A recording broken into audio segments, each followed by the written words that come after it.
श्री सांब शिवाय नमः। महर्षि वेद व्यास प्रणीत श्री शिव महापुराण।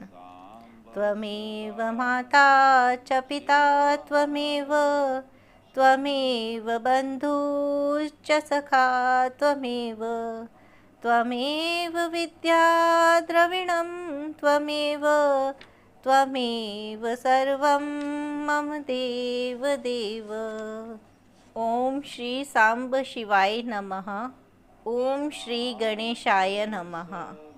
श्री शिव महापुराण महात्म्य अथ प्रथमोध्यायः।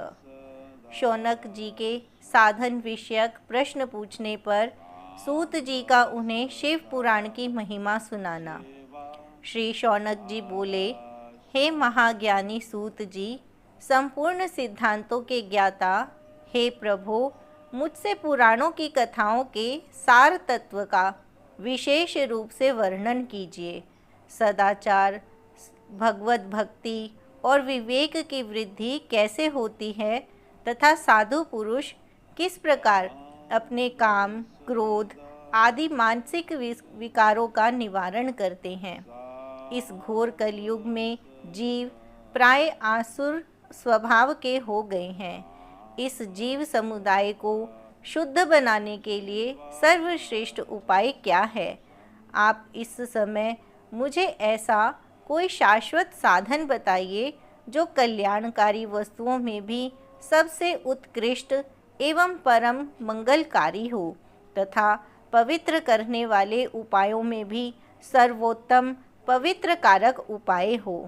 तात वह साधन ऐसा हो जिसके अनुष्ठान से शीघ्र ही अंतःकरण की विशेष शुद्धि हो जाए तथा उससे निर्मल चित्त वाले पुरुष को सदा के लिए शिव की प्राप्ति हो जाए।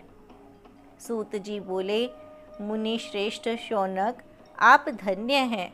आपके हृदय में पुराण कथा सुनने के प्रति विशेष प्रेम एवं लालसा है, इसलिए मैं शुद्ध बुद्धि से विचार कर परम उत्तम शास्त्र का वर्णन करता हूँ।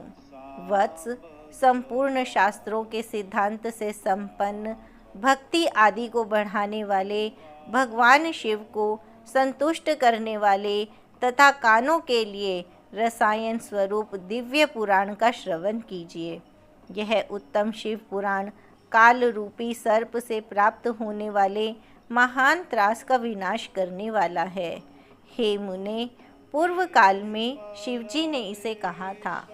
गुरुदेव व्यास जी ने सनत कुमार मुनि का उपदेश पाकर कलयुग के प्राणियों के कल्याण के लिए बड़े आदर से संक्षेप में इस पुराण का प्रतिपादन किया है। हे मुने, विशेष रूप से कलयुग के प्राणियों की चित्त शुद्धि के लिए इस शिव पुराण के अतिरिक्त कोई अन्य साधन नहीं है। हे मुने, जिस बुद्धिमान मनुष्य के पूर्व जन्म के बड़े पुण्य होते हैं, उसी महाभाग्यशाली व्यक्ति की इस पुराण में प्रीति होती है। यह शिव पुराण परम उत्तम शास्त्र है। इसे इस भूतल पर भगवान शिव का वांग्मय स्वरूप समझना चाहिए और सब प्रकार से इसका सेवन करना चाहिए। इसके पठन और श्रवण से शिव भक्ति पाकर श्रेष्ठतम स्थिति में पहुंचा हुआ मनुष्य शीघ्र ही शिव पद को प्राप्त कर लेता है। इसलिए संपूर्ण यत्न करके मनुष्यों ने इस पुराण के अध्ययन को अभीष्ट साधन माना है और इसका प्रेम पूर्वक श्रवण भी संपूर्ण वांछित फलों को देने वाला है। भगवान शिव के इस पुराण को सुनने से मनुष्य सब पापों से मुक्त हो जाता है तथा बड़े बड़े उत्कृष्ट भोगों का उपभोग करके अंत में शिवलोक को प्राप्त कर लेता है।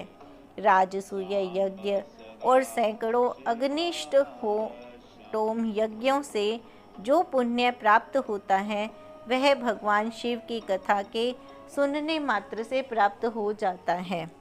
हे मुने, जो लोग इस श्रेष्ठ शास्त्र शिव पुराण का श्रवण करते हैं उन्हें मनुष्य नहीं समझना चाहिए। वे रुद्र स्वरूप ही हैं इसमें संदेह नहीं है। इस पुराण का श्रवण और कीर्तन करने वालों के चरण कमल की धूलि को मुनिगण तीर्थ ही समझते हैं। जो प्राणी परम पद को प्राप्त करना चाहते हैं उन्हें सदा भक्ति पूर्वक इस निर्मल शिव पुराण का श्रवण करना चाहिए। हे मुनि श्रेष्ठ, यदि मनुष्य सदा इसे सुनने में समर्थ ना हो तो उसे प्रतिदिन स्थिर चित्त से एक मुहूर्त भी इसको सुनना चाहिए। हे मुने, यदि मनुष्य प्रतिदिन सुनने में भी अशक्त हो तो उसे किसी पवित्र महीने में इस शिव पुराण का श्रवण करना चाहिए।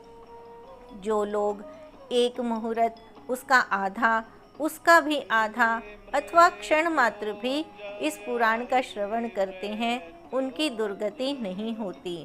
हे मुनीश्वर, जो पुरुष इस शिव पुराण की कथा को सुनता है वह सुनने वाला पुरुष कर्म रूपी महावन को जलाकर संसार के पार हो जाता है।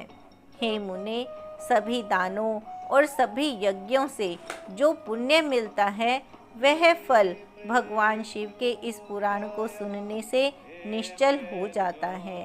हे मुने, विशेषकर इस कली काल में तो शिव पुराण के श्रवण के अतिरिक्त मनुष्यों के लिए मुक्तिदायक कोई अन्य श्रेष्ठ साधन नहीं है। शिव पुराण का श्रवण और भगवान शंकर के नाम का संकीर्तन दोनों ही मनुष्यों को कल्प वृक्ष के समान सम्यक फल देने वाला है, इसमें संदेह नहीं है।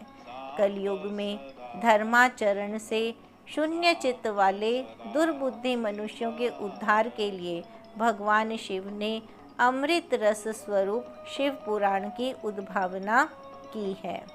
अमृत पान करने से तो केवल अमृत पान करने वाला ही मनुष्य अजर अमर होता है, किंतु भगवान शिव का यह कथामृत संपूर्ण कुल को ही अजर अमर कर देता है। इस शिव पुराण की परम पवित्र कथा का विशेष रूप से सदा ही सेवन करना चाहिए, करना ही चाहिए, करना ही चाहिए। इस शिव पुराण की कथा के श्रवण का क्या फल कहूँ। इसके श्रवण मात्र से भगवान महाशिव उस प्राणी के हृदय में विराजमान हो जाते हैं। यह शिव पुराण नामक ग्रंथ 24,000 श्लोकों से युक्त है। इसमें 7 संहिताएं हैं। मनुष्य को चाहिए कि वह शक्ति, भक्ति, ज्ञान और वैराग्य से भली भांति संपन्न हो बड़े आदर से इसका श्रवण करे। पहली विद्येश्वर संहिता, दूसरी रुद्र संहिता, तीसरी शत रुद्र संहिता, चौथी कोटि रुद्र संहिता और 5वीं उमा संहिता कही गई है।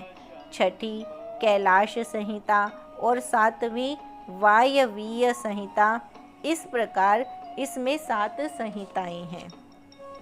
7 संहिताओं से युक्त यह दिव्य शिव पुराण पर ब्रह्म परमात्मा के समान विराजमान है और सबसे उत्कृष्ट गति प्रदान करने वाला है। जो मनुष्य 7 संहिता वाले इस शिव पुराण को आदर पूर्वक पूरा पढ़ता है वह जीवन मुक्त कहा जाता है। हे मुने, जब तक इस उत्तम शिव पुराण को सुनने का सुअवसर नहीं प्राप्त होता तब तक अज्ञानवश प्राणी इस संसार चक्र में भटकता रहता है। भ्रमित कर देने वाले अनेक शास्त्रों और पुराणों के श्रवण से क्या लाभ है, जबकि एक शिव पुराण ही मुक्ति प्रदान करने के लिए गर्जन कर रहा है। जिस घर में इस शिव पुराण की कथा होती है वह घर तीर्थ स्वरूप ही है और उसमें निवास करने वालों के पाप यह नष्ट कर देता है। हजारों अश्वमेध यज्ञ और सैकड़ों वाजपेय यज्ञ शिव पुराण की 16वीं कला की भी बराबरी नहीं कर सकते। हे मुनि श्रेष्ठ, कोई अधम प्राणी जब तक भक्ति पूर्वक शिव पुराण का श्रवण नहीं करता तभी तक उसे पापी कहा जा सकता है। गंगा आदि पवित्र नदियाँ, मुक्तिदायिनी सप्तपुरियाँ तथा गया आदि तीर्थ इस शिव पुराण की समता कभी नहीं कर सकते। जिसे परम गति की कामना हो उसे नित्य शिव पुराण के एक श्लोक अथवा आधे श्लोक का ही स्वयं भक्ति पूर्वक पाठ करना चाहिए। जो निरंतर अर्थानुसंधान पूर्वक इस शिव पुराण को बाँचता है अथवा नित्य प्रेम पूर्वक इसका पाठ मात्र करता है, वह पुण्यात्मा है, इसमें संशय नहीं है। जो उत्तम बुद्धि वाला पुरुष अंतकाल में भक्ति पूर्वक इस पुराण को सुनता है, उस पर अत्यंत प्रसन्न हुए भगवान महेश्वर उसे अपना पद धाम प्रदान करते हैं। जो प्रतिदिन आदर पूर्वक इस शिव पुराण का पूजन करता है, वह इस संसार में संपूर्ण भोगों को भोगकर अंत में भगवान शिव के पद को प्राप्त कर लेता है। जो प्रतिदिन आलस्य रहित हो रेशमी वस्त्र आदि के वेष्टन से इस शिव पुराण का सत्कार करता है, वह सदा सुखी होता है। यह शिव पुराण निर्मल तथा शैवों का सर्वस्व है। इहलोक और परलोक में सुख चाहने वालों को आदर के साथ प्रयत्न पूर्वक इसका सेवन करना चाहिए। यह निर्मल एवं उत्तम शिव पुराण धर्म, अर्थ, काम और मोक्ष रूप चारों पुरुषार्थों को देने वाला है। अतः सदा प्रेम पूर्वक इसका श्रवण एवं विशेष रूप से पाठ करना चाहिए। वेद, इतिहास तथा अन्य शास्त्रों में यह शिव पुराण विशेष कल्याणकारी है, ऐसा मुमुक्षु जनों को समझना चाहिए। यह शिव पुराण आत्म तत्वज्ञों के लिए सदा सेवनीय है, सत्पुरुषों के लिए पूजनीय है, तीनों प्रकार के तापों का शमन करने वाला है, सुख प्रदान करने वाला है तथा ब्रह्मा, विष्णु, महेश आदि देवताओं को प्राणों के समान प्रिय है। ऐसे शिव पुराण को मैं प्रसन्न चित्त से सदा वंदन करता हूँ। भगवान शंकर मुझ पर प्रसन्न हो और अपने चरण कमलों की भक्ति मुझे प्रदान करें। इति श्री स्कांदे महापुराणे शिव पुराण महात्म्ये तन्महिम वर्णनम नाम प्रथमोध्यायः। इस प्रकार श्री स्कंद पुराण के अंतर्गत शिव पुराण महात्म्य में उसकी महिमा वर्णन नामक पहला अध्याय पूर्ण हुआ। अथ द्वितीयोध्यायः। शिव पुराण के श्रवण से देवराज को शिवलोक की प्राप्ति। शौनक जी बोले, हे महाभाग सूत जी, आप धन्य हैं, परमार्थ तत्व के ज्ञाता हैं। आपने कृपा करके हम लोगों को यह बड़ी अद्भुत एवं दिव्य कथा सुनाई है। हमने यह पापनाशिनी, मन को पवित्र करने वाली और भगवान शिव को प्रसन्न करने वाली अद्भुत कथा सुनी। भूतल पर इस कथा के समान कल्याण का सर्वश्रेष्ठ साधन दूसरा कोई नहीं है। यह बात हमने आज आपकी कृपा से निश्चय पूर्वक समझ ली। हे सूत जी, कलयुग में इस कथा के द्वारा कौन कौन से पापी शुद्ध होते हैं, उन्हें कृपा पूर्वक बताइए और इस जगत को कृतार्थ कीजिए। सूत जी बोले, हे मुने, जो मनुष्य पापी, दुराचारी, खल तथा काम क्रोध आदि में निरंतर डूबे रहने वाले हैं, वे भी इस पुराण से अवश्य शुद्ध हो जाते हैं।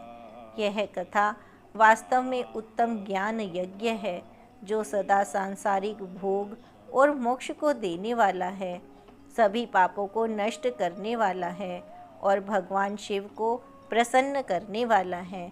जो अत्यंत लालची, सत्यविहीन, अपने माता पिता से द्वेष करने वाले, पाखंडी तथा हिंसक वृत्ति के हैं, वे भी इस ज्ञान यज्ञ से शुद्ध हो जाते हैं और अपने वर्णाश्रम धर्म का पालन न करने वाले और ईर्ष्याग्रस्त लोग भी कली काल में इस ज्ञान यज्ञ के द्वारा पवित्र हो जाते हैं।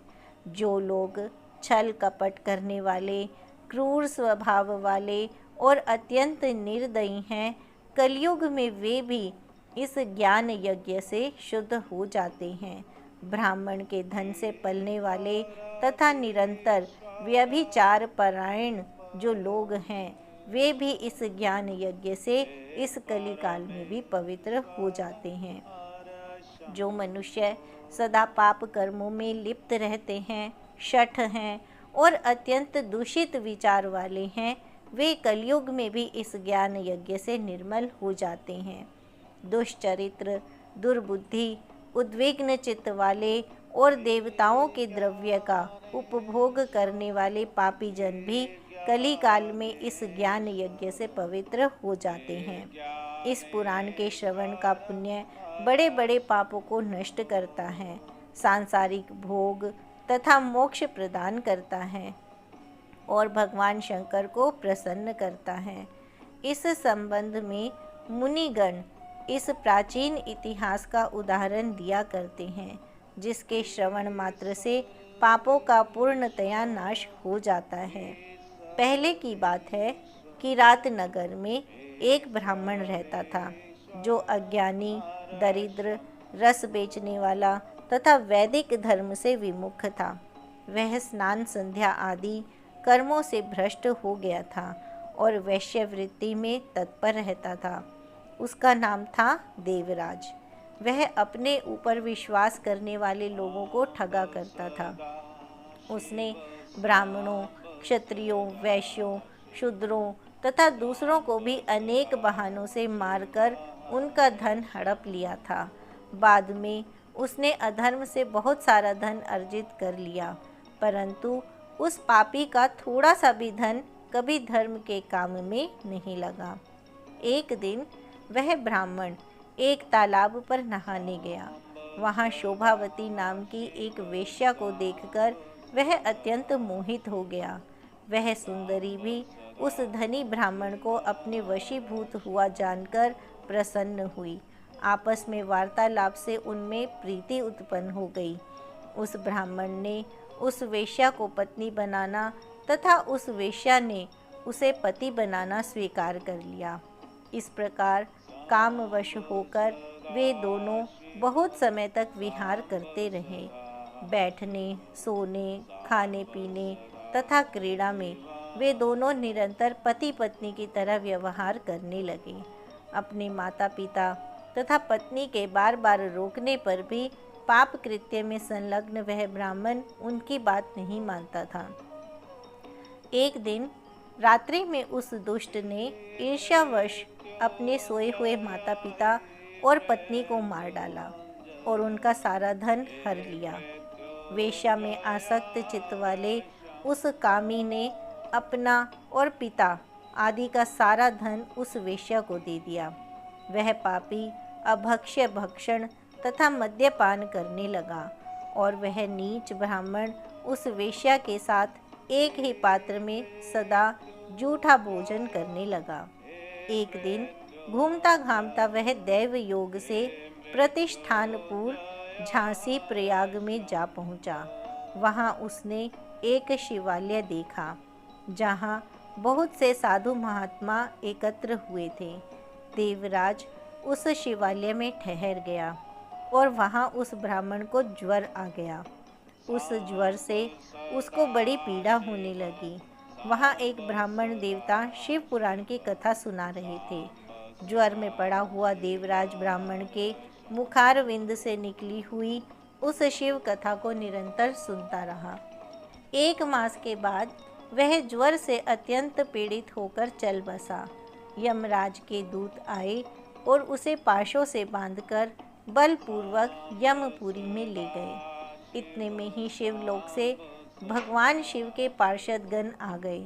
उनके गोर अंग कपूर के समान उज्ज्वल थे। हाथ त्रिशूल से सुशोभित हो रहे थे। उनके संपूर्ण अंग भस्म से उद्भासित थे और रुद्राक्ष की मालाएं उनके शरीर की शोभा बढ़ा रही थी।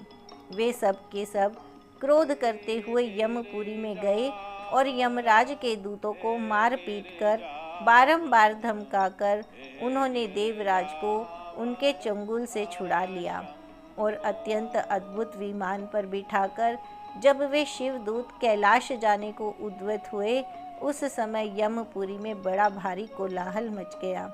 उस कोलाहल को सुनकर धर्मराज अपने भवन से बाहर आए। साक्षात दूसरे रुद्रों के समान प्रतीत होने वाले उन चारों दूतों को देखकर धर्मज्ञ धर्मराज ने उनका विधि पूर्वक पूजन किया। यम ने ज्ञान दृष्टि से देखकर सारा वृतांत जान लिया। उन्होंने भय के कारण भगवान शिव के उन महान दूतों से कोई बात नहीं पूछी। यमराज से पूजित तथा प्रार्थित होकर वे शिवदूत कैलाश को चले गए और उन्होंने उस ब्राह्मण को दया सागर सांब शिव को दे दिया। शिव पुराण की यह परम पवित्र कथा धन्य है, जिसके सुनने से पापी जन भी मुक्ति के योग्य बन जाते हैं। भगवान सदाशिव के परम धाम को वेदज्ञ यदि सभी लोकों में सर्वश्रेष्ठ बताते हैं।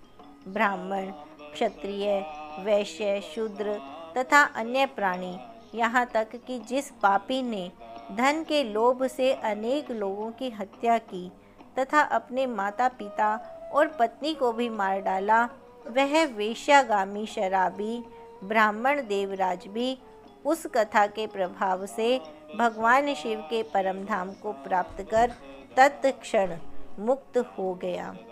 इति श्री स्कांदे महापुराणे शिव पुराण महात्म्ये देवराज मुक्ति वर्णनम नाम द्वितीयोध्यायः। इस प्रकार श्री स्कंद महापुराण के अंतर्गत शिव पुराण महात्म्य में देवराज मुक्ति वर्णन नामक दूसरा अध्याय पूर्ण हुआ। अथ तृतीयोध्यायः। चंचुला का पाप से भय एवं संसार से वैराग्य। शौनक जी बोले, हे महाभाग सूत जी, आप सर्वज्ञ हैं। हे महामते, आपके कृपा प्रसाद से मैं बारंबार कृतार्थ हुआ। इस इतिहास को सुनकर मेरा मन अत्यंत आनंद में निमग्न हो रहा है। अतः अब भगवान शिव में प्रेम बढ़ाने वाली शिव संबंधिनी दूसरी कथा को भी कहिए। अमृत पीने वालों को लोक में कहीं मुक्ति नहीं प्राप्त होती है, किंतु भगवान शंकर के कथामृत का पान तो प्रत्यक्ष ही मुक्ति देने वाला है। सदाशिव की जिस कथा के सुनने मात्र से मनुष्य शिवलोक प्राप्त कर लेता है, वह कथा धन्य है, धन्य है। और कथा का श्रवण कराने वाले आप भी धन्य हैं, धन्य हैं। सूत जी बोले, हे शौनक, सुनिए, मैं आपके सामने गोपनीय कथा वस्तु का भी वर्णन करूँगा, क्योंकि आप शिव भक्तों में अग्रगण्य तथा वेद वेत्ताओं में श्रेष्ठ हैं। समुद्र के निकटवर्ती प्रदेश में एक बाष्कल नामक ग्राम है, जहाँ वैदिक धर्म से विमुख महापापी द्विज निवास करते हैं। वे सब के सब बड़े दुष्ट हैं। उनका मन दूषित विषय भोगों में ही लगा रहता है। वे न देवताओं पर विश्वास करते हैं, न भाग्य पर। वे सभी कुटिल वृत्ति वाले हैं, किसानी करते और भांति भांति के घातक अस्त्र शस्त्र रखते हैं। वे पर स्त्री गमन करने वाले और खल हैं। ज्ञान, वैराग्य तथा सद्धर्म को वे बिल्कुल नहीं जानते हैं। वे सभी पशु बुद्धि वाले हैं और सदा दूषित बातों को सुनने में संलग्न रहते हैं। जहाँ के द्विज ऐसे हों, वहाँ के अन्य वर्णों के विषयों में क्या कहा जाए। अन्य वर्णों के लोग भी उन्हीं की भांति कुत्सित विचार रखने वाले स्वधर्म विमुख एवं खल हैं। वे सदा कुकर्म में लगे रहते हैं और नित्य विषय भोगों में ही डूबे रहते हैं। वहाँ की सब स्त्रियाँ भी कुटिल स्वभाव की, स्वेच्छाचारिणी, पापासक्त, कुत्सित विचार वाली और व्यभिचारिणी हैं। वे सद्व्यवहार तथा सदाचार से सर्वथा शून्य हैं। कुजनों के निवास स्थान पर उस बाष्कल नामक ग्राम में किसी समय एक बिंदुक नामधारी ब्राह्मण रहता था। वह बड़ा अधम था। वह दुरात्म और महापापी था। यद्यपि उसकी स्त्री बड़ी सुंदर थी, तो भी वह कुमार्ग पर ही चलता था। काम वासना से कलुषित चित्त वह वेश्यागामी था। उसकी पत्नी का नाम चंचुला था। वह सदा उत्तम धर्म के पालन में लगी रहती थी, तो भी उसे छोड़कर वह दुष्ट ब्राह्मण कामासक्त होकर वेश्यागामी हो गया था। इस तरह कुकर्म में लगे हुए उस बिंदुक के बहुत वर्ष व्यतीत हो गए। उसकी स्त्री चंचुला काम से पीड़ित होने पर भी स्वधर्म नाश के भय से कलेश सहकर भी दीर्घकाल तक धर्म से भ्रष्ट नहीं हुई, परंतु दुराचारी पति के आचरण से प्रभावित होने के कारण काम पीड़ित हो आगे चलकर वह स्त्री भी दुराचारिणी हो गई। भ्रष्ट चरित्र वाली वह कुमार्गगामिनी अपने पति की दृष्टि बचाकर रात्रि में चोरी छिपे अन्य पापी जार पुरुष के साथ रमण करने लगी। हे मुने, एक बार उस ब्राह्मण ने अपनी उस दुराचारिणी पत्नी चंचुला को कामासक्त हो पर पुरुष के साथ रात्रि में संसर्गरत देख लिया। उस दुष्ट तथा दुराचार में आसक्त मन वाली पत्नी को रात में पर पुरुष के साथ व्यभिचार रत देखकर वह क्रोधपूर्वक वेग से दौड़ा। उस दुष्ट बिंदुक को घर में आया जानकर वह कपटी व्यभिचारी तेजी से भाग गया।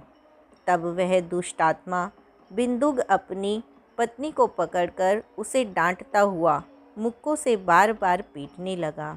वह व्यभिचारिणी दुष्टा नारी चंचुला पीटी जाने पर कुपित होकर निर्भयतापूर्वक अपने दुष्ट पति बिंदुक से कहने लगी। चंचुला बोली, मुझ पति परायणा युवती को पत्नी को छोड़कर आप कुबुद्धिवश प्रतिदिन वेश्या के साथ इच्छानुसार रमण करते हैं। आप ही बताइए कि रूपवती तथा कामासक्त चित्त वाली मुझ युवती की पति संसर्ग के बिना क्या गति होती होगी। मैं अत्यंत सुंदर हूँ तथा नव यौवन से उन्मत्त हूँ।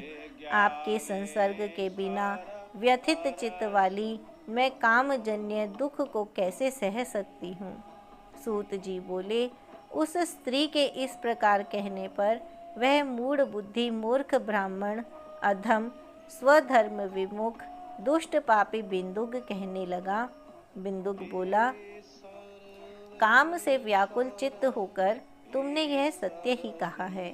हे प्रिय, तुम भय त्याग दो और मैं जो तुमसे हित की बात कहता हूँ उसे सुनो। तुम निर्भय होकर नित्य पुरुषों के साथ संसर्ग करो, उन्हें संतुष्ट करके उनसे धन खींचो।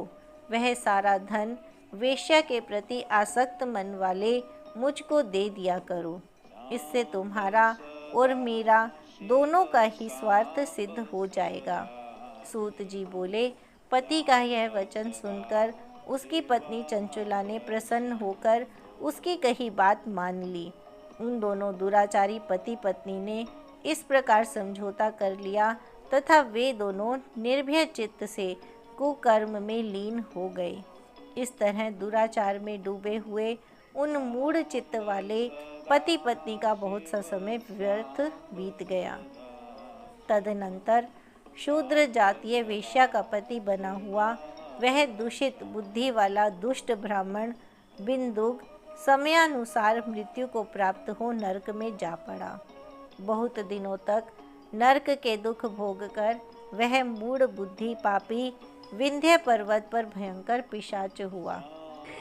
इधर उस दुराचारी पति बिंदुक के मर जाने पर वह मूढ़ हृदय चंचुला बहुत समय तक पुत्रों के साथ अपने घर में ही रही। इस प्रकार प्रेम पूर्वक कामासक्त होकर जारों के साथ विहार करती हुई उस चंचुला नामक स्त्री का कुछ कुछ यौवन समय के साथ ढलने लगा। एक दिन दैव योग से किसी पुण्य पर्व के आने पर वह स्त्री भाई बंधुओं के साथ गोकर्ण क्षेत्र में गई।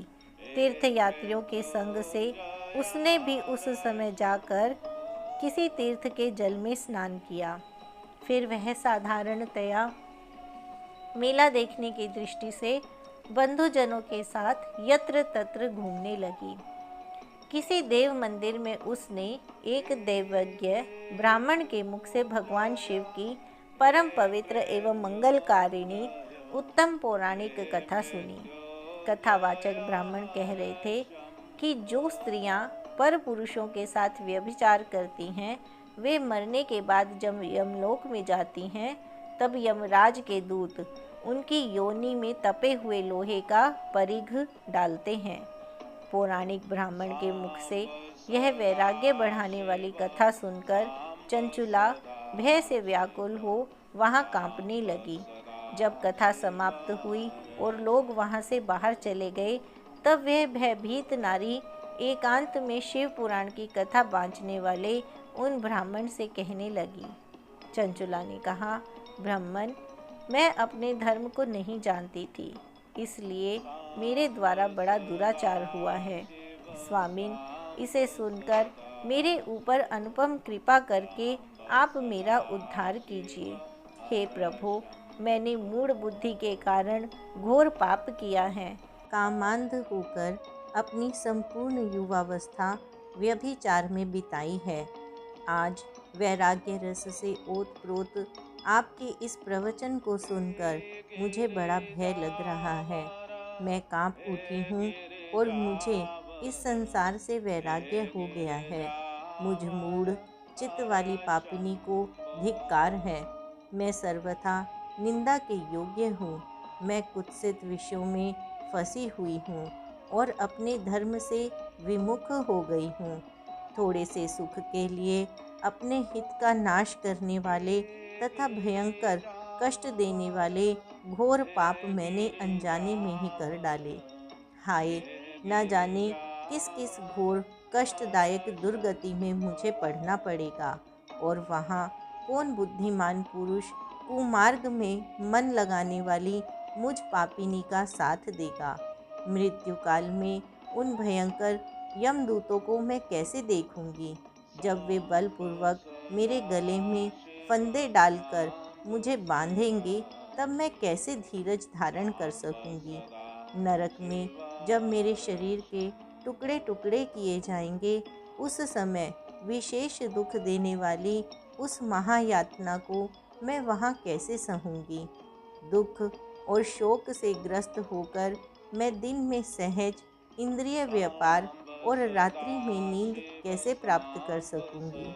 हाय, मैं मारी गई, मैं जल गई, मेरा हृदय विदीर्ण हो गया और मैं सब प्रकार से नष्ट हो गई, क्योंकि मैं हर तरह से पाप में ही डूबी रही हूँ।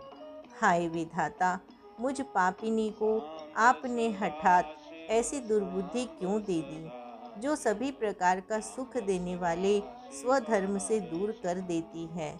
हे द्विज, शूल से बिंधा हुआ व्यक्ति ऊंचे पर्वत शिखर से गिरने पर जैसा घोर कष्ट पाता है, उससे भी करोड़ गुना कष्ट मुझे है।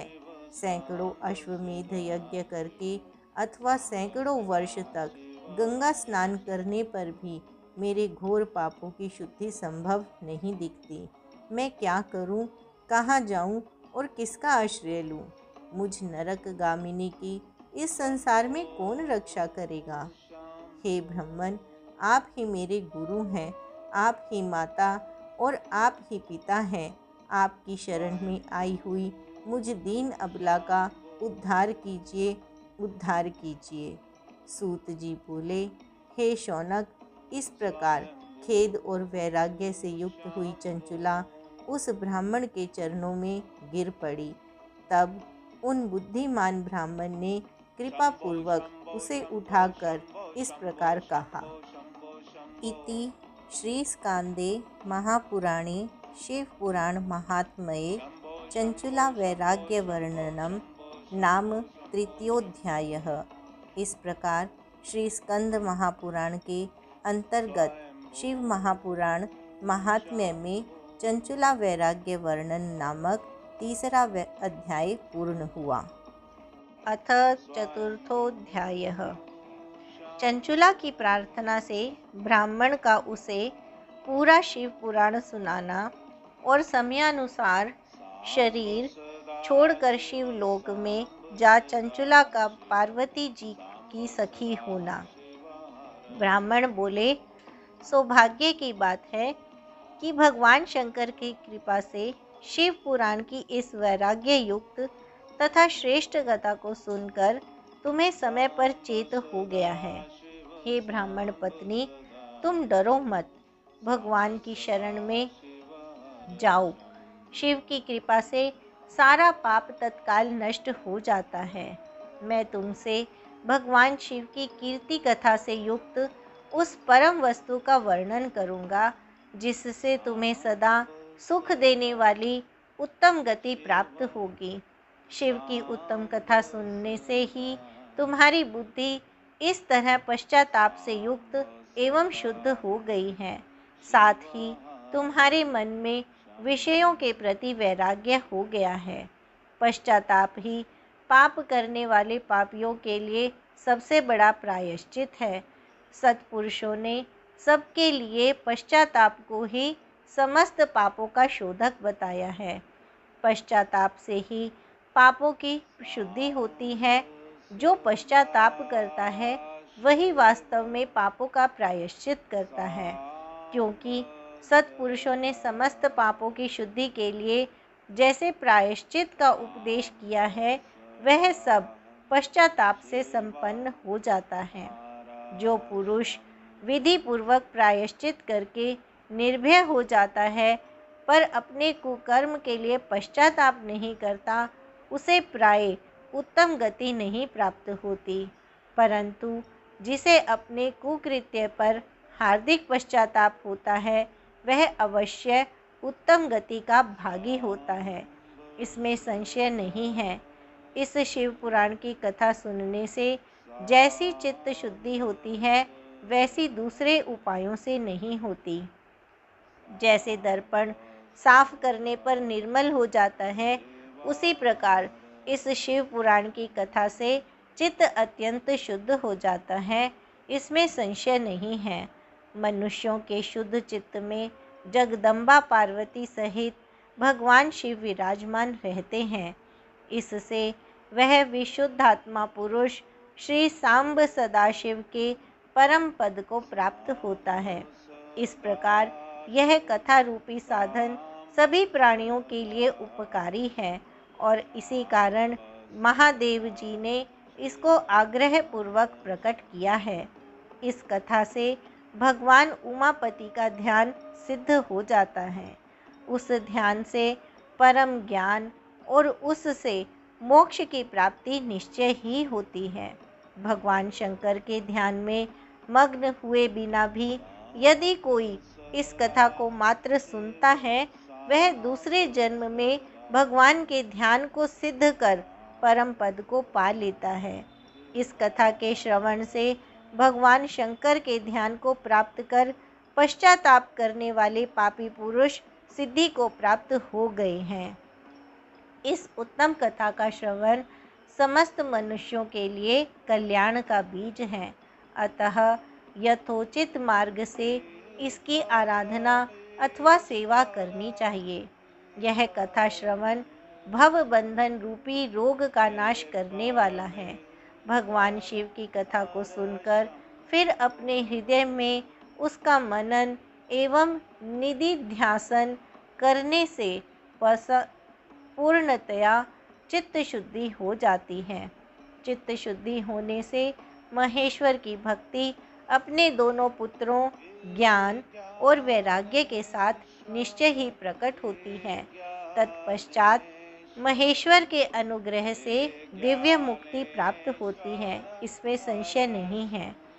जो शिव भक्ति से वंचित है उसे पशु समझना चाहिए, क्योंकि उसका चित्त माया के बंधन में आसक्त है।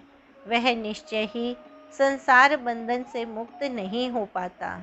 हे ब्राह्मण पत्नी, इसलिए तुम विषयों से मन को हटा लो और भक्ति भाव से भगवान शंकर की इस परम पावन कथा को सुनो।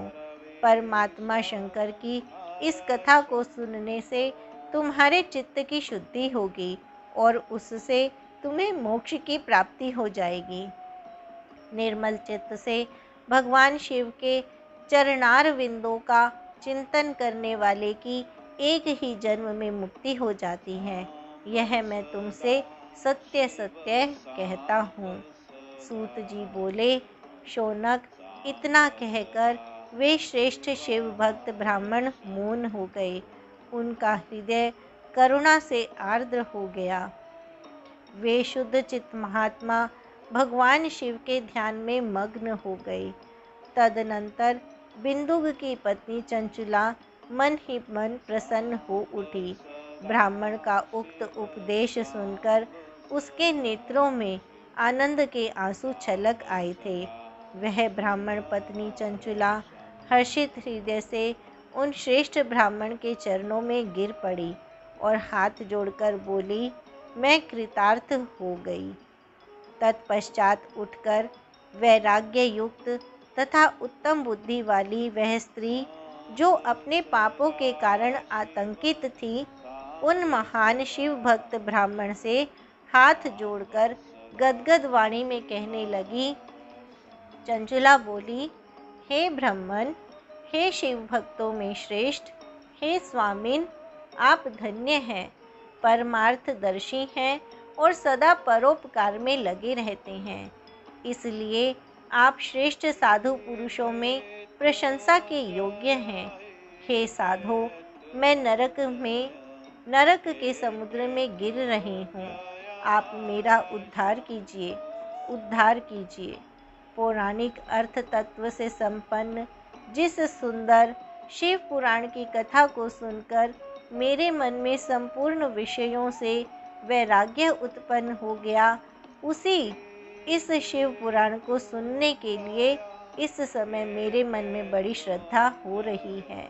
सूत जी बोले, ऐसा कहकर हाथ जोड़कर उनका अनुग्रह पाकर चंचुला उस शिव पुराण की कथा को सुनने की इच्छा मन में लिए उन ब्राह्मण देवता की सेवा में तत्पर हो वहाँ रहने लगी। तदनंतर शिव भक्तों में श्रेष्ठ और शुद्ध बुद्धि वाले उन ब्राह्मण देवता ने उसी स्थान पर उस स्त्री को शिव पुराण की उत्तम कथा सुनाई। इस प्रकार उस गोकर्ण नामक महाक्षेत्र में उन्हीं श्रेष्ठ ब्राह्मण से उसने शिव पुराण की वह परम उत्तम कथा सुनी, जो भक्ति, ज्ञान और वैराग्य को बढ़ाने वाली तथा मुक्ति देने वाली है। उस परम उत्तम कथा को सुनकर वह ब्राह्मण पत्नी अत्यंत कृतार्थ हो गई। उन सद्गुरु की कृपा से उसका चित्त शीघ्र ही शुद्ध हो गया। भगवान शिव के अनुग्रह से उसके हृदय में शिव के सगुण रूप का चिंतन होने लगा। इस प्रकार सद्गुरु का आश्रय लेकर उसने भगवान शिव में लगी रहने वाली उत्तम बुद्धि पाकर शिव के सच्चिदानंदमय स्वरूप का बारंबार चिंतन आरंभ किया। वह प्रतिदिन तीर्थ के जल में स्नान करके जटा और वल्कल धारण करने लगी तथा समूची देह में भस्म लगाकर रुद्राक्ष के आभूषण धारण करने लगी। वह भगवान शिव के नाम जप में लगी रहती थी। संयमित वाणी और अल्पाहार करते हुए गुरु के बताए मार्ग से वह शिवजी को प्रसन्न करने लगी। हे शौनक, इस प्रकार शंभु का उत्तम ध्यान करते हुए उस चंचुला का बहुत सा समय बीत गया। तत्पश्चात समय के पूर्ण होने पर भक्ति, ज्ञान और वैराग्य से युक्त हुई चंचुला ने अपने शरीर को बिना किसी कष्ट के त्याग दिया। इतने में ही त्रिपुर शत्रु भगवान शिव का भेजा हुआ एक दिव्य विमान द्रुत गति से वहां पहुंचा, जो उनके अपने गणों से संयुक्त और भांति भांति के शोभा साधनों से संपन्न था। चंचुला उस विमान पर आरूढ़ हुई और भगवान शिव के श्रेष्ठ पार्षदों ने उसे तत्काल शिवपुरी में पहुंचा दिया। उसके सारे मल धुल गए थे। वह दिव्य रूप धारिणी दिव्यांगना हो गई थी। उसके दिव्य अवयव उसकी शोभा बढ़ाते थे। मस्तक पर अर्धचंद्र का मुकुट धारण किए वह गौरांगी देवी शोभाशाली दिव्य आभूषणों से विभूषित थी। वहां पहुंचकर उसने त्रिनेत्रधारी महादेव जी को देखा। ब्रह्मा, विष्णु आदि देवता उन सनातन शिव की सेवा कर रहे थे। गणेश, भृंगी, नंदीश, वीरभद्रेश्वर आदि गण उत्तम भक्ति के साथ उनकी उपासना कर रहे थे। उनकी अंग कांति करोड़ों सूर्य के समान प्रकाशित हो रही थी। कंठ में नील चिन्ह शोभा पाता था। उनके 5 मुख थे और प्रत्येक मुख में 3-3 नेत्र थे। मस्तक पर अर्धचंद्राकार मुकुट शोभा देता था। उन्होंने अपने वामांग में गौरी देवी को बिठा रखा था, जो विद्युत पुंज के समान प्रकाशित थी। गौरीपति महादेव जी की कांति कपूर के समान गौर थी। उन्होंने सभी अलंकार धारण कर रखे थे। उनका सारा शरीर श्वेत भस्म से भासित था। शरीर पर श्वेत वस्त्र शोभा पा रहे थे। वे अत्यंत उज्जवल वर्ण के थे। इस प्रकार परम उज्जवल भगवान शंकर का दर्शन करके वह ब्राह्मण पत्नी चंचुला बहुत प्रसन्न हुई। अत्यंत प्रीति युक्त होकर उसने बड़ी उतावली के साथ भगवान को बारंबार प्रणाम किया। फिर हाथ जोड़कर वह बड़े प्रेम, आनंद और संतोष से युक्त हो विनीत भाव से खड़ी हो गई। उसके नेत्रों से आनंद आश्रुओं की अविरल धारा बहने लगी तथा संपूर्ण शरीर में रोमांच हो गया। उस समय भगवती पार्वती और भगवान शंकर ने उसे बड़ी करुणा के साथ अपने पास बुलाया और सौम्य दृष्टि से उसकी ओर देखा। पार्वती जी ने तो दिव्य रूप धारिणी बिंदुग प्रिया चंचुला को प्रेम पूर्वक अपनी सखी बना लिया। वह उस परमानंद घन ज्योति स्वरूप सनातन धाम में अविचल निवास पाकर दिव्य सौख्य से संपन्न हो अक्षय सुख का अनुभव करने लगी। इति श्री स्कांदे महापुराणे शिव महापुराण महात्म्ये चंचुला सद्गति वर्णनम नाम चतुर्थोऽध्यायः। इस प्रकार श्री स्कंद महापुराण के अंतर्गत शिव पुराण महात्म्य में चंचुला सद्गति वर्णन नामक चौथा अध्याय पूर्ण हुआ। अथ पंचमोऽध्यायः। चंचुला के प्रयत्न से पार्वती जी की आज्ञा पाकर तुम्बुरु का विंध्य पर्वत पर शिव पुराण की कथा सुनाकर बिंदुग का पिशाच योनि से उद्धार करना तथा उन दोनों दंपति का शिव धाम में सुखी होना। शौनक जी बोले, हे महाभाग सूत जी, आप धन्य हैं। आपकी बुद्धि भगवान शिव में लगी हुई है। आपने कृपा पूर्वक यह शिव भक्ति को बढ़ाने वाली अद्भुत कथा हमें सुनाई। हे महामते, सद्गति प्राप्त करने के बाद वहाँ जाकर चंचुला ने क्या किया और उसके पति का क्या हुआ, यह सब वृतांत विस्तार में हमें बताइए। सूत जी बोले, हे शौनक, एक दिन परमानंद में निमग्न हुई चंचुला ने उमा देवी के पास जाकर प्रणाम किया और दोनों हाथ जोड़कर वह उनकी स्तुति करने लगी। चंचुला बोली, हे गिरिराज नंदिनी, हे स्कंद माता, मनुष्यों ने सदा आपकी सेवा की है। समस्त सुखों को देने वाली हे शंभु प्रिय, हे ब्रह्म स्वरूपिणी, आप विष्णु और ब्रह्मा आदि देवताओं द्वारा सेव्य हैं। आप ही सगुणा और निर्गुणा भी हैं तथा आप ही सूक्ष्मा सच्चिदानंद स्वरूपिणी आद्या प्रकृति हैं। आप ही संसार की सृष्टि, पालन और संहार करने वाली हैं। तीनों गुणों का आश्रय भी आप ही हैं।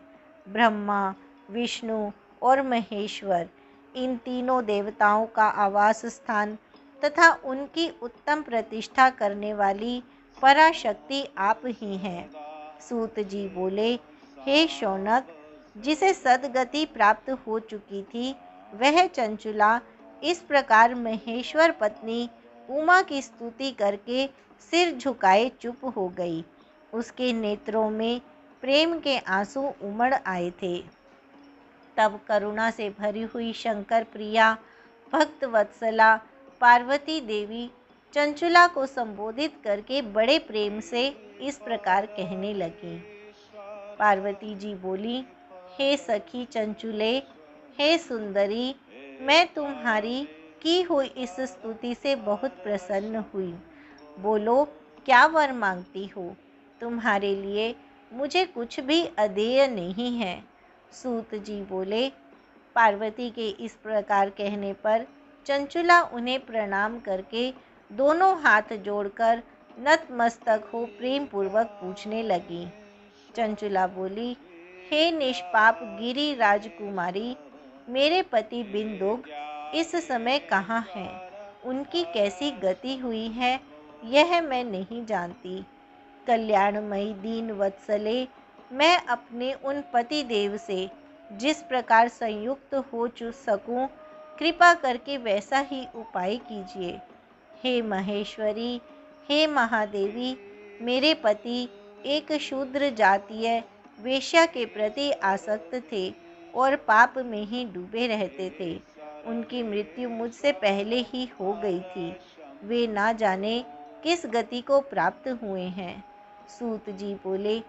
चंचुला का यह वचन सुनकर नीति वत्सला हिमालय पुत्री देवी पार्वती ने अत्यंत प्रेम पूर्वक यह उत्तर दिया। गिरिजा बोली, हे सुते, तुम्हारा बिंदुक नाम वाला पति बड़ा पापी था। उसका अंतःकरण बड़ा ही दूषित था। वेश्या का उपभोग करने वाला वह महामूढ़ मरने के बाद नरक में पड़ा। अगणित वर्षों तक नरक में नाना प्रकार के दुख भोगकर वह पाप आत्मा अपने शेष पाप को भोगने के लिए विंध्य पर्वत पर पिशाच हुआ है। इस समय वह पिशाच की अवस्था में ही है और नाना प्रकार के क्लेश उठा रहा है। वह दुष्ट वहीं वायु पीकर रहता है और सदा सब प्रकार के कष्ट सहता है। सूत जी बोले, हे शौनक, गौरी देवी की यह बात सुनकर उत्तम व्रत का पालन करने वाली वह चंचुला उस समय पति के महान दुख से दुखी हो गई। फिर मन को स्थिर करके उस ब्राह्मण पत्नी ने व्यथित हृदय से महेश्वरी को प्रणाम करके पुनः पूछा। चंचुला बोली, हे महेश्वरी, हे महादेवी, मुझ पर कृपा कीजिए और दूषित कर्म करने वाले मेरे उस दुष्ट पति का अब उद्धार कर दीजिए। हे देवी, कुत्सित बुद्धि वाले मेरे उस पापात्मा पति को किस उपाय से उत्तम गति प्राप्त हो सकती है, यह शीघ्र बताइए। आपको नमस्कार है। सूत जी बोले। उसकी यह बात सुनकर भक्त वत्सला पार्वती जी अपनी सखी चंचुला से प्रसन्न होकर ऐसा कहने लगी। पार्वती जी बोली, तुम्हारा पति यदि शिव पुराण की पुण्यमयी उत्तम कथा सुने तो सारी दुर्गति को पार करके वह उत्तम गति का भागी हो सकता है। अमृत के समान मधुर अक्षरों से युक्त गौरी देवी का यह वचन आदर पूर्वक सुनकर चंचुला ने हाथ जोड़कर मस्तक झुकाकर उन्हें बारंबार प्रणाम किया और अपने पति के समस्त पापों की शुद्धि तथा उत्तम गति की प्राप्ति के लिए पार्वती देवी से यह प्रार्थना की कि मेरे पति को शिव पुराण सुनाने की व्यवस्था होनी चाहिए। सूत जी बोले, उस ब्राह्मण पत्नी के बारंबार प्रार्थना करने पर शिव प्रिया गौरी देवी को बड़ी दया आई। उन भक्त वत्सला महेश्वरी गिरी राजकुमारी ने भगवान शिव की उत्तम कीर्ति का गान करने वाले गंधर्व राज तुम्बुरु को बुलाकर उनसे प्रसन्नता पूर्वक इस प्रकार कहा। गिरिजा बोली, मेरे मन की बातों को जानकर मेरे अभीष्ट कार्यों को सिद्ध करने वाले तथा शिव में प्रीति रखने वाले, हे तुम्बुरो, मैं तुमसे एक बात कहती हूँ, तुम्हारा कल्याण हो। तुम मेरी इस सखी के साथ शीघ्र ही विंध्य पर्वत पर जाओ।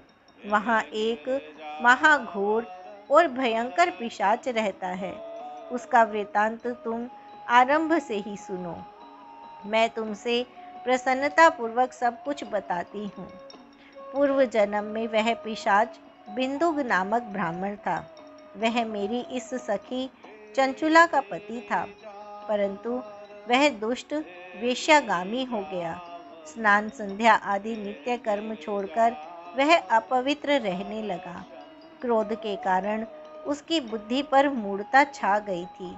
वह कर्तव्य का विवेक नहीं कर पाता था। अभक्ष्य भक्षण, सज्जनों से द्वेष और दूषित वस्तुओं का दान लेना, यही उसका स्वाभाविक कर्म बन गया था। वह अस्त्र शस्त्र लेकर हिंसा करता, बाएं हाथ से खाता, दीनों को सताता और क्रूरतापूर्वक पराये घरों में आग लगा देता था।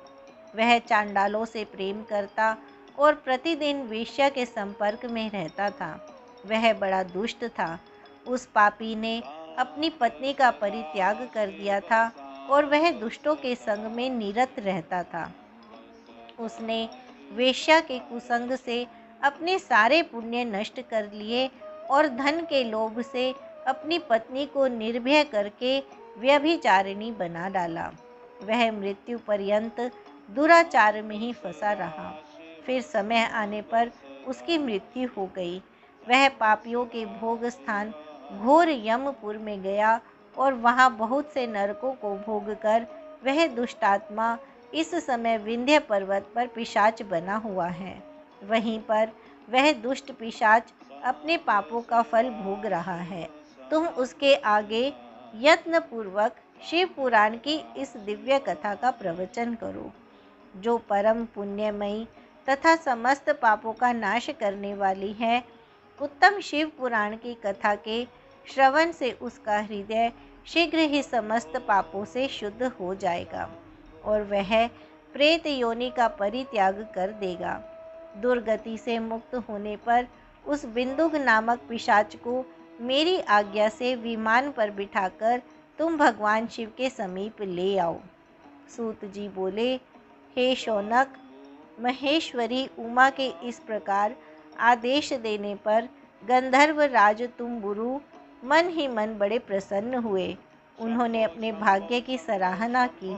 तत्पश्चात उस पिशाच की सती साध्वी पत्नी चंचुला के साथ विमान पर बैठकर नारद के प्रिय मित्र तुम्बुरु वेगपूर्वक विंध्याचल पर्वत पर गए, जहाँ वह पिशाच रहता था। वहाँ उन्होंने उस पिशाच को देखा। उसका शरीर विशाल था और उसकी ठोड़ी बहुत बड़ी थी। वह कभी हंसता, कभी रोता और कभी उछलता था। उसकी आकृति बड़ी विकराल थी। भगवान शिव की उत्तम कीर्ति का गान करने वाले महाबली तुम्बुरु ने उस अत्यंत भयंकर पिशाच को बलपूर्वक पाशों द्वारा बांध लिया। तदनंतर तुम्बुरु ने शिव पुराण की कथा बाँचने का निश्चय करके महोत्सव युक्त स्थान और मंडप आदि की रचना की। इतने में ही संपूर्ण लोकों में बड़े वेग से यह प्रचार हो गया कि देवी पार्वती की आज्ञा से एक पिशाच का उद्धार करने के उद्देश्य से शिव पुराण की उत्तम कथा सुनाने के लिए तुम्बुरु विंध्य पर्वत पर गए हैं। तब तो उस कथा को सुनने के लोभ से बहुत से देवता और ऋषि भी शीघ्र ही वहां जा पहुँचे। आदरपूर्वक शिव पुराण सुनने के लिए आए हुए लोगों का उस पर्वत पर बड़ा अद्भुत और कल्याणकारी समाज जुट गया। तत्पश्चात तुम्बुरु ने उस पिशाच को पाशों से बांधकर आसन पर बिठाया और हाथ में वीणा लेकर गौरीपति की कथा का गान आरंभ किया। महात्म्य सहित पहली अर्थात प्रथम संहिता से लेकर 7वीं संहिता तक शिव पुराण की कथा का उन्होंने स्पष्ट वर्णन किया। 7 संहिता वाले शिव पुराण का आदर पूर्वक श्रवण करके वे सभी श्रोता पूर्णतः कृतार्थ हो गए। उस परम पुण्य में शिव पुराण को सुनकर उस पिशाच ने अपने सारे पापों को धोकर उस पैशाचिक शरीर को त्याग दिया। शीघ्र ही उसका दिव्य रूप दिव्य हो गया। अंग कांति गोर वर्ण की हो गई। शरीर पर श्वेत वस्त्र तथा सब प्रकार के पुरुषोचित आभूषण उसके अंगों को उद्भासित करने लगे। वह त्रिनेत्रधारी चंद्रशेखर रूप हो गया। इस प्रकार दिव्य देहधारी होकर श्रीमान बिंदुक अपनी भार्या चंचुला के साथ स्वयं भी पार्वती पति भगवान शिव के दिव्य चरित्र का गुणगान करने लगा। उसकी स्त्री को इस प्रकार दिव्य रूप से सुशोभित देखकर वे सभी देवता और ऋषि बड़े विस्मित हुए। उनका चित्त परमानंद से परिपूर्ण हो गया। भगवान महेश्वर का वह अद्भुत चरित्र सुनकर वे सभी श्रोता परम कृतार्थ हो प्रेम पूर्वक श्री शिव का यशोगान करते हुए अपने अपने धाम को चले गए। दिव्य रूपधारी श्रीमान बिंदुक भी सुंदर विमान पर अपनी प्रियतमा के साथ पास बैठकर सुखपूर्वक आकाश में स्थित हो परम शोभा पाने लगा। तदनंतर महेश्वर के सुंदर एवं मनोहर गुणों का गान करता हुआ वह अपनी प्रियतमा तथा तुम्बुरु के साथ शीघ्र ही शिव धाम में जा पहुंचा। वहां भगवान महेश्वर तथा पार्वती देवी ने प्रसन्नतापूर्वक बिंदुक का बड़ा सत्कार किया और उसे अपना गण बना लिया। उसकी पत्नी चंचुला पार्वती जी की सखी हो गई। उस घनीभूत ज्योति स्वरूप परमानंद में सनातन धाम में अविचल निवास पाकर वे दोनों दंपति परम सुखी हो गए। यह उत्तम इतिहास मैंने आपको सुनाया, जो पापों का नाश करने वाला, उमा महेश्वर को आनंद देने वाला, अत्यंत पवित्र तथा उनमें भक्ति बढ़ाने वाला है। जो इसे भक्ति पूर्वक सुनता है अथवा एकाग्रचित होकर इसका पाठ करता है, वह अनेक सांसारिक सुखों को भोगकर अंत में मुक्ति प्राप्त करता है। इति श्री स्कांदे महापुराणे शिव पुराण महात्म्ये बिंदुक सद्गति वर्णनम नाम पंचमोऽध्यायः। इस प्रकार श्री स्कंद महापुराण के अंतर्गत शिव पुराण महात्म्य में बिंदुक सद्गति वर्णन नामक 5वां अध्याय पूर्ण हुआ। अथ षष्ठोऽध्यायः शिव पुराण के श्रवण की विधि। शौनक जी बोले, हे महाप्राज्ञ, हे व्यास शिष्य, हे सूत जी, आपको नमस्कार है। आप धन्य हैं और शिव भक्तों में श्रेष्ठ हैं। आपके महान गुण वर्णन करने योग्य हैं। अब आप कल्याण में शिव पुराण के श्रवण की विधि बतलाइए, जिससे सभी श्रोताओं को संपूर्ण उत्तम फल की प्राप्ति हो सके। सूत जी बोले, हे शौनक, हे मुने, अब मैं आपको संपूर्ण फल की प्राप्ति के लिए शिव पुराण के श्रवण की विधि बता रहा हूँ। किसी ज्योतिषी को बुलाकर दान मान से संतुष्ट करके अपने सहयोगी लोगों के साथ बैठकर बिना किसी विघ्न बाधा के कथा की समाप्ति होने के उद्देश्य से शुभ मुहूर्त का अनुसंधान कराएं। तदनंतर प्रयत्न पूर्वक देश देश में स्थान स्थान पर यह शुभ संदेश भेजें कि हमारे यहाँ शिव पुराण की कथा होने वाली है। अपने कल्याण की इच्छा रखने वाले लोगों को उसे सुनने के लिए अवश्य पधारना चाहिए। कुछ लोग भगवान श्री हरि की कथा से बहुत दूर पड़ गए हैं। कितने ही स्त्री, शूद्र आदि भगवान शंकर के कथा कीर्तन से वंचित रहते हैं। उन सबको भी सूचना हो जाए, ऐसा प्रबंध करना चाहिए। देश देश में जो भगवान शिव के भक्त हों तथा शिव कथा के कीर्तन और श्रवण के लिए उत्सुक हों, उन सबको आदरपूर्वक बुलवाना चाहिए। उन्हें कहलाना चाहिए कि यहाँ सत्पुरुषों को आनंद देने वाला समाज तथा अति अद्भुत उत्सव होगा, जिसमें शिव पुराण का पारायण होगा। श्री शिव पुराण की रसमयी कथा का श्रवण करने हेतु आप लोग प्रेम पूर्वक शीघ्र पधारने की कृपा करें। यदि समय का अभाव हो तो प्रेम पूर्वक एक दिन के लिए भी आइए। आपको निश्चय ही आना चाहिए, क्योंकि इस कथा में क्षण भर के लिए बैठने का सौभाग्य भी दुर्लभ है। इस प्रकार विनय और प्रसन्नता पूर्वक श्रोताओं को निमंत्रण देना चाहिए और आए हुए लोगों का सब प्रकार से आदर सत्कार करना चाहिए। शिव मंदिर में, तीर्थ में, वन प्रांत में अथवा घर में शिव पुराण की कथा सुनने के लिए उत्तम स्थान का निर्माण करना चाहिए।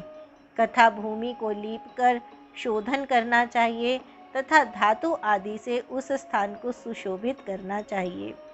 महोत्सव के साथ साथ वहाँ अद्भुत तथा सुंदर व्यवस्था कर लेनी चाहिए। कथा के लिए अनुपयोगी घर के साज सामान को हटाकर घर के किसी एकांत कोने में सुरक्षित रख देना चाहिए। केले के खंभों से सुशोभित एक ऊंचा कथा मंडप तैयार कराएं।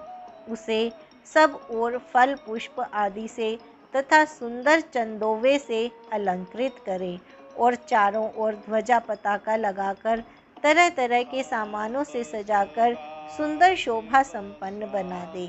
भगवान शिव के प्रति सब प्रकार से उत्तम भक्ति करनी चाहिए, क्योंकि वही सभी तरह से आनंद का विधान करने वाली है। परमात्मा भगवान शंकर के लिए दिव्य आसन का निर्माण करना चाहिए तथा कथावाचक के लिए भी एक ऐसा दिव्य आसन बनाना चाहिए जो उनके लिए सुखद हो सके। हे मुने, नियम पूर्वक कथा सुनने वाले श्रोताओं के लिए भी यथा योग्य सुंदर स्थानों की व्यवस्था करनी चाहिए। अन्य लोगों के लिए भी सामान्य रूप से स्थान बनाने चाहिए। हे शौनक जी, विवाहोत्सव में जैसी उल्लासपूर्ण मनस्थिति होती है, वैसी ही इस कथा उत्सव में रखनी चाहिए। सब प्रकार की दूसरी लौकिक चिंताओं को भूल जाना चाहिए। वक्ता उत्तर दिशा की ओर मुख करे तथा श्रोतागण पूर्व दिशा की ओर मुख करके पालथी लगाकर बैठें। इस विषय में भी कोई विरोध नहीं है कि पूजक के बीच पूर्व दिशा रहे तथा वक्ता के सम्मुख श्रोताओं का मुख रहे, ऐसा कहा गया है। पौराणिक वक्ता व्यासासन पर जब तक विराजमान रहे तब तक प्रसंग समाप्ति के पूर्व किसी को नमस्कार नहीं करना चाहिए। पुराण का विद्वान वक्ता चाहे बालक, युवा, वृद्ध, दरिद्र अथवा दुर्बल जैसा भी हो, पुण्य चाहने वालों के लिए सदा वंदनीय और पूज्य होता है। जिसके मुख से निकली हुई वाणी देहधारियों के लिए कामधेनु के समान अभिष्ट फल देने वाली होती है, उस पुराण वेत्ता वक्ता के प्रति तुच्छ बुद्धि कभी नहीं करनी चाहिए। संसार में जन्म तथा गुणों के कारण बहुत से गुरु होते हैं, परंतु उन सब में पुराणों का ज्ञाता विद्वान ही परम गुरु माना गया है। करोड़ों योनियों में जन्म ले लेकर दुख भोगते हुए प्राणियों को जो मुक्ति प्रदान करता है, उस पुराण वक्ता से बड़ा दूसरा कौन गुरु हो सकता है। पुराण वेत्ता पवित्र, दक्ष, शांत, ईर्ष्या पर विजय पाने वाला, साधु और दयालु होना चाहिए। ऐसा प्रवचन कुशल विद्वान इस पुण्यमयी कथा को कहे। सूर्योदय से आरंभ करके 3:30 पहर तक उत्तम बुद्धि वाले विद्वान पुरुष को शिव पुराण की कथा सम्यक रीति से बांचनी चाहिए। जो धूर्त, दुराचारी तथा दूसरे से विवाद करने वाले और प्रपंची लोग हैं, उन कुटिल वृत्ति वाले लोगों के सामने यह कथा नहीं कहनी चाहिए। दुष्टों से भरे तथा डाकुओं से घिरे प्रदेश में और धूर्त व्यक्ति के घर में इस पवित्र कथा को नहीं कहना चाहिए। मध्याह्न काल में 2 घड़ी तक कथा बंद रखनी चाहिए, जिससे कथा कीर्तन से अवकाश पाकर लोग शौच आदि से निवृत्त हो सकें। कथा प्रारंभ के दिन से एक दिन पहले व्रत ग्रहण करने के लिए वक्ता को क्षौर करा लेना चाहिए। जिन दिनों कथा हो रही हो उन दिनों प्रयत्न पूर्वक प्रातःकाल का सारा नित्य कर्म संक्षेप से ही कर लेना चाहिए। वक्ता के पास उसकी सहायता के लिए एक दूसरा वैसा ही विद्वान स्थापित करना चाहिए जो सब प्रकार के संशयों को निवृत्त करने में समर्थ और लोगों को समझाने में कुशल हो। कथा में आने वाले विघ्नों की निवृत्ति के लिए गणेश जी का पूजन करें। कथा के स्वामी भगवान शिव की तथा विशेषतः शिव पुराण ग्रंथ की भक्ति भाव से पूजा करें। तत्पश्चात उत्तम बुद्धि वाला श्रोता विधि पूर्वक तन मन से शुद्ध एवं प्रसन्न चित्त हो आदर पूर्वक शिव पुराण की कथा सुने। जो वक्ता और श्रोता अनेक प्रकार के कर्मों में भटक रहे हों, काम आदि 6 विकारों से युक्त हों, स्त्री में आसक्ति रखते हों और पाखंडपूर्ण बातें कहते हों, वे पुण्य के भागी नहीं होते। जो लौकिक चिंता तथा धन, गृह एवं पुत्र आदि की चिंता को छोड़कर कथा में मन लगाए रहता है, उस शुद्ध बुद्धि पुरुष को उत्तम फल की प्राप्ति होती है। श्रद्धा और भक्ति से युक्त दूसरे कर्मों में मन नहीं लगाने वाले, मौन धारण करने वाले, पवित्र एवं उद्वेग शून्य श्रोता ही पुण्य के भागी होते हैं। जो नराधम भक्ति रहित होकर इस पुण्यमयी कथा को सुनते हैं, उन्हें श्रवण का कोई फल नहीं होता और वे जन्म जन्मांतर में क्लेश भोगते ही रहते हैं। यथाशक्ति उपचारों से उस पुराण की पूजा किए बिना जो मूढ़ जन इस कथा को सुनते हैं, वे अपवित्र और दरिद्र होते हैं। कथा कहे जाते समय बीच में ही जो लोग उठकर अन्यत्र चले जाते हैं, जन्मांतर में उनकी स्त्री आदि संपत्तियां नष्ट हो जाती हैं। जो पुरुष सिर पर पगड़ी आदि धारण करके इस कथा का श्रवण करते हैं, उनके पापी और कुल कलंकी पुत्र उत्पन्न होते हैं। जो पुरुष पान चबाते हुए इस कथा को सुनते हैं, उन्हें नरक में यमदूत उनकी ही विष्ठा खिलाते हैं। जो लोग ऊंचे आसन पर बैठकर इस कथा का श्रवण करते हैं, वे समस्त नरकों को भोगकर काक योनि में जन्म लेते हैं। जो लोग वीर आसन आदि में बैठकर इस शुभ कथा को सुनते हैं, वे अनेकों नरकों को भोगकर विष वृक्ष का जन्म पाते हैं। कथा सुनाने वाले पौराणिक को अच्छी प्रकार प्रणाम किए बिना जो लोग कथा सुनते हैं, वे सभी नरकों को भोगकर अर्जुन वृक्ष बनते हैं। रोग युक्त न होने पर भी जो लोग लेटकर यह कथा सुनते हैं, वे सभी नरकों को भोगकर अंत में अजगर आदि योनियों में जन्म लेते हैं। वक्ता के समान ऊंचाई वाले आसन पर बैठकर जो इस कथा का श्रवण करते हैं, उस नारकीय लोगों को गुरु शैया पर शयन करने जैसा पाप लगता है। जो इस पवित्र कथा तथा वक्ता की निंदा करते हैं, वे 100 जन्मों तक दुख भोगकर कुत्ते का जन्म पाते हैं। कथा होते समय बीच में जो गंदी बातें बोलते हैं, वे घोर नरक भोगने के बाद गधे का जन्म पाते हैं। जो कभी भी इस परम पवित्र कथा का श्रवण नहीं करते, वे घोर नरक भोगने के पश्चात जंगली सुअर का जन्म लेते हैं। जो दुष्ट कथा के बीच में विघ्न डालते हैं, वे करोड़ों वर्षों तक नरक यातनाओं को भोगकर गांव के सुअर का जन्म पाते हैं। इसका विचार करके शुद्ध और प्रेम पूर्ण चित्त से बुद्धिमान श्रोता को वक्ता के प्रति भक्ति भाव रखकर कथा श्रवण का प्रयत्न करना चाहिए। सबसे पहले कथा के विघ्नों का नाश करने हेतु गणेश जी की पूजा करनी चाहिए। अपने नित्य कर्म को संक्षेप में संपन्न करके प्रायश्चित करना चाहिए। नवग्रह और सर्वतोभद्र देवताओं का पूजन करके शिव पूजा की बताई गई विधि से शिव पुराण की पुस्तक का अर्चन करना चाहिए।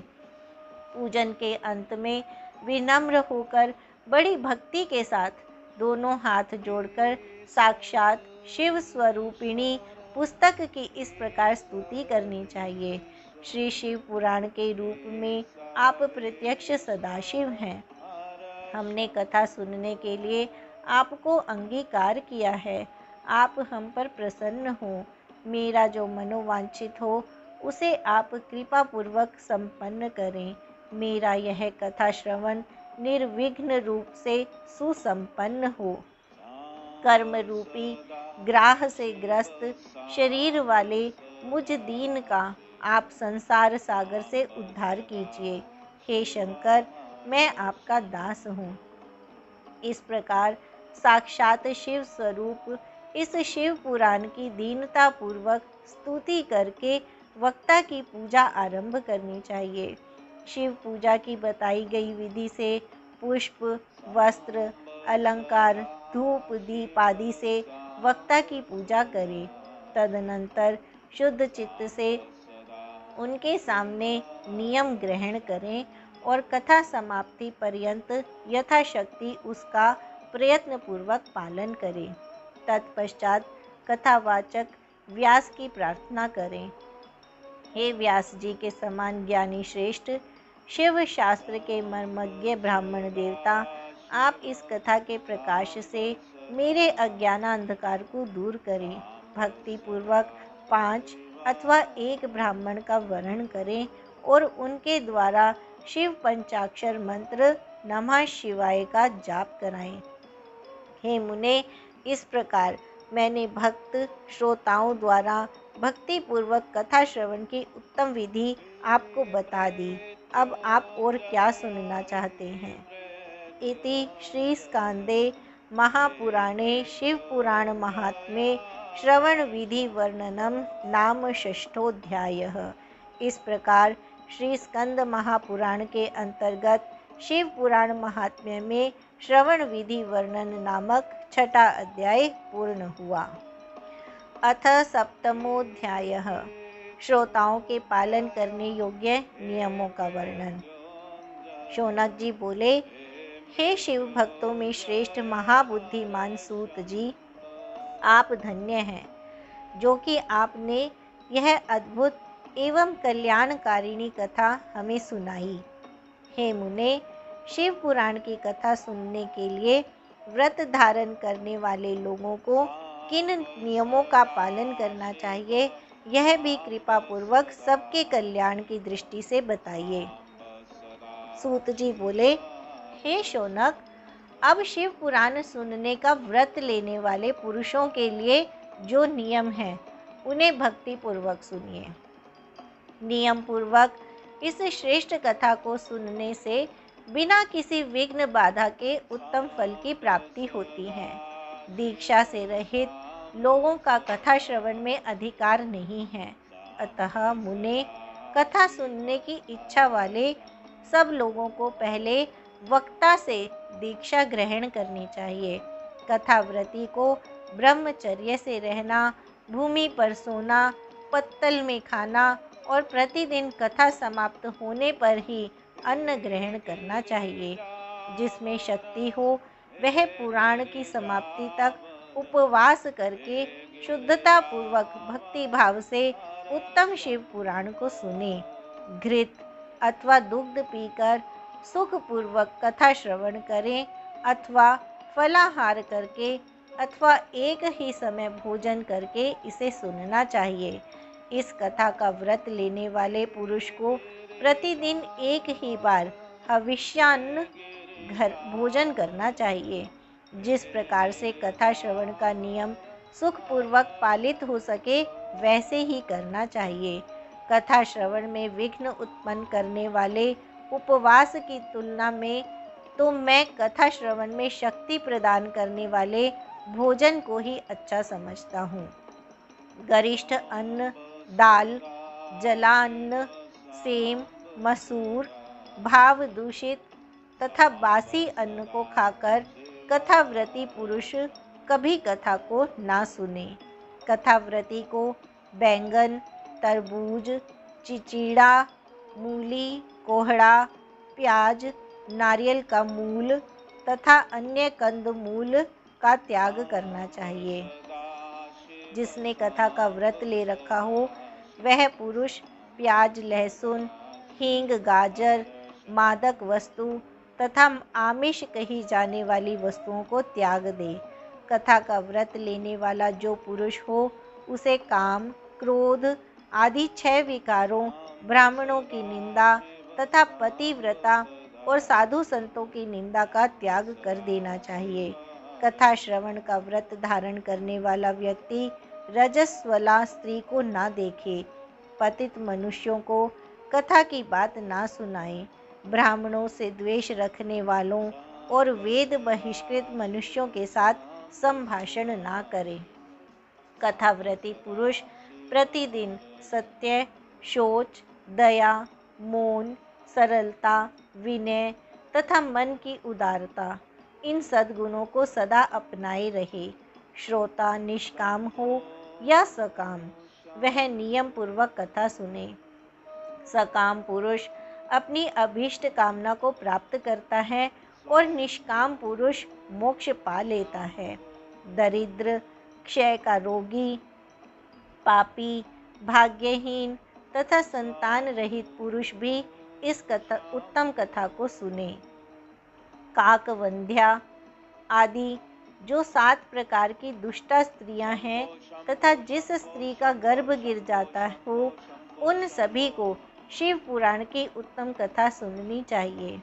हे मुने, स्त्री हो या पुरुष, सबको यत्न पूर्वक विधि विधान से शिव पुराण की उत्तम कथा सुननी चाहिए। इस शिव पुराण के कथा पारायण के दिनों को अत्यंत उत्तम और करोड़ों यज्ञों के समान पवित्र मानना चाहिए। इन श्रेष्ठ दिनों में विधि पूर्वक जो थोड़ी सी भी वस्तु दान की जाती है उसका अक्षय फल मिलता है। इस प्रकार व्रत धारण करके इस परम श्रेष्ठ कथा का श्रवण करके आनंद पूर्वक श्रीमान पुरुषों को इसका उद्यापन करना चाहिए। इसके उद्यापन की विधि शिव चतुर्थी के उद्यापन के समान है। अतः यहाँ बताए गए फल की आकांक्षा वाले धनाढ्य लोगों को उसी प्रकार से उद्यापन करना चाहिए। अल्प वित्त वाले भक्तों के लिए प्राय उद्यापन की आवश्यकता नहीं है। वे तो कथा श्रवण मात्र से पवित्र हो जाते हैं। शिव जी के निष्काम भक्त तो शिव स्वरूप ही होते हैं। हे महर्षि, इस प्रकार शिव पुराण की कथा के पाठ एवं श्रवण संबंधी यज्ञोत्सव की समाप्ति होने पर श्रोताओं को भक्ति एवं प्रयत्न पूर्वक भगवान शिव की पूजा की भांति पुराण पुस्तक की भी पूजा करनी चाहिए। तदनंतर विधि पूर्वक वक्ता का भी पूजन करना चाहिए। पुस्तक को आच्छादित करने के लिए नवीन एवं सुंदर बस्ता बनाएं और उसे बांधने के लिए दृढ़ एवं दिव्य सूत्र लगाएं। फिर उसका विधिवत पूजन करें।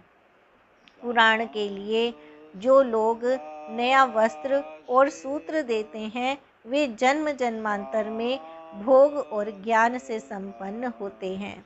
कथावाचक को अनेक प्रकार के बहुमूल्य पदार्थ देने चाहिए और उत्तम वस्त्र, आभूषण और सुंदर पात्र आदि विशेष रूप से देने चाहिए। पुराण के आसन रूप में जो लोग कंबल, मृग चर्म, वस्त्र, चौकी, तख्ता आदि प्रदान करते हैं वे स्वर्ग प्राप्त करके यथेच्छ सुखों का उपभोग कर पुनः कल्प पर्यंत ब्रह्मलोक में रहकर अंत में शिवलोक प्राप्त करते हैं। मुने श्रेष्ठ, इस प्रकार महान उत्सव के साथ पुस्तक और वक्ता की विधिवत पूजा करके वक्ता की सहायता के लिए स्थापित किए गए पंडित का भी उसी के अनुसार उससे कुछ ही कम धन आदि के द्वारा सत्कार करें। वहाँ आए हुए ब्राह्मणों को अन्न धन आदि का दान करें। साथ ही गीत, वाद्य और नृत्य आदि के द्वारा महान उत्सव करें। हे मुने, यदि श्रोता विरक्त हो तो उसके लिए कथा समाप्ति के दिन विशेष रूप से उस गीता का पाठ करना चाहिए जिसे श्री रामचंद्र जी के प्रति भगवान शिव ने कहा था। यदि श्रोता गृहस्थ हो तो उस बुद्धिमान को उस श्रवण कर्म की शांति के लिए शुद्ध हविष्य के द्वारा होम करना चाहिए। हे मुने, रुद्र संहिता के प्रत्येक श्लोक द्वारा होम करें अथवा गायत्री मंत्र से होम करना चाहिए, क्योंकि वास्तव में यह पुराण गायत्री में ही है। अथवा शिव पंचाक्षर मूल मंत्र से हवन करना उचित है। होम करने की शक्ति ना हो तो विद्वान पुरुष यथाशक्ति हवनीय हविष्य का ब्राह्मण को दान करे। न्यूनातिरिक्तता रूप दोनों की शांति के लिए भक्ति पूर्वक शिव सहस्त्र नाम का पाठ अथवा श्रवण करें। इससे सब कुछ सफल होता है, इसमें संशय नहीं है, क्योंकि तीनों लोकों में उससे बढ़कर कोई वस्तु नहीं है। कथा श्रवण संबंधी व्रत की पूर्णता की सिद्धि के लिए 11 ब्राह्मणों को मधु मिश्रित खीर भोजन कराएं और उन्हें दक्षिणा दें। मुने, यदि शक्ति हो तो 3 पल सोने का एक सुंदर सिंहासन बनवाएं और उस पर उत्तम अक्षरों में लिखी अथवा लिखाई हुई शिव पुराण की पुस्तक विधि पूर्वक स्थापित करें। तत्पश्चात पुरुष आवाहन आदि विविध उपचारों से उसकी पूजा करके दक्षिणा चढ़ाएं। तदनंतर जितेंद्रिय आचार्य का वस्त्र, आभूषण एवं गंध आदि से पूजन करके उत्तम बुद्धि वाला श्रोता भगवान शिव के संतोष के लिए दक्षिणा सहित वह पुस्तक उन्हें समर्पित कर दे। हे शौनक, इस पुराण के उस दान के प्रभाव से भगवान शिव का अनुग्रह पाकर पुरुष भव बंधन से मुक्त हो जाता है। इस तरह विधि विधान का पालन करने पर श्री संपन्न शिव पुराण संपूर्ण फल को देने वाला तथा भोग और मोक्ष का दाता होता है। हे मुने, मैंने आपको शिव पुराण का यह सारा महात्म्य जो संपूर्ण अभीष्ट को देने वाला है बता दिया। अब और क्या सुनना चाहते हैं? श्री संपन्न शिव पुराण समस्त पुराणों का तिलक स्वरूप माना गया है। यह भगवान शिव को अत्यंत प्रिय, रमणीय तथा भव रोग का निवारण करने वाला है। जो सदा भगवान विश्वनाथ का ध्यान करते हैं, जिनकी वाणी शिव के गुणों की स्तुति करती है और जिनके दोनों कान उनकी कथा सुनते हैं, उस जीव जगत में उन्हीं का जन्म लेना सफल है। वे निश्चय ही संसार सागर से पार हो जाते हैं। भिन्न भिन्न प्रकार के समस्त गुण जिनके सच्चिदानंदमय स्वरूप का कभी स्पर्श नहीं करते, जो अपनी महिमा से जगत के बाहर और भीतर वाणी एवं मनोवृत्ति रूप में प्रकाशित होते हैं, उन अनंत आनंद घन रूप परम शिव की मैं शरण लेता हूँ। इति श्री स्कांदे महापुराणे सनत कुमार संहितायां श्री शिव पुराण श्रवण व्रती नाम विधि निषेध पुस्तक वक्त पूजन वर्णनम नाम सप्तमोध्यायः। इस प्रकार श्री स्कंद पुराण में सनत कुमार संहिता के अंतर्गत श्री शिव पुराण के श्रवण व्रतियों के विधि निषेध और ग्रंथ तथा वक्ता के पूजन का वर्णन नामक 7वां अध्याय पूर्ण हुआ। श्री शिव महापुराण महात्म्य पूर्ण हुआ।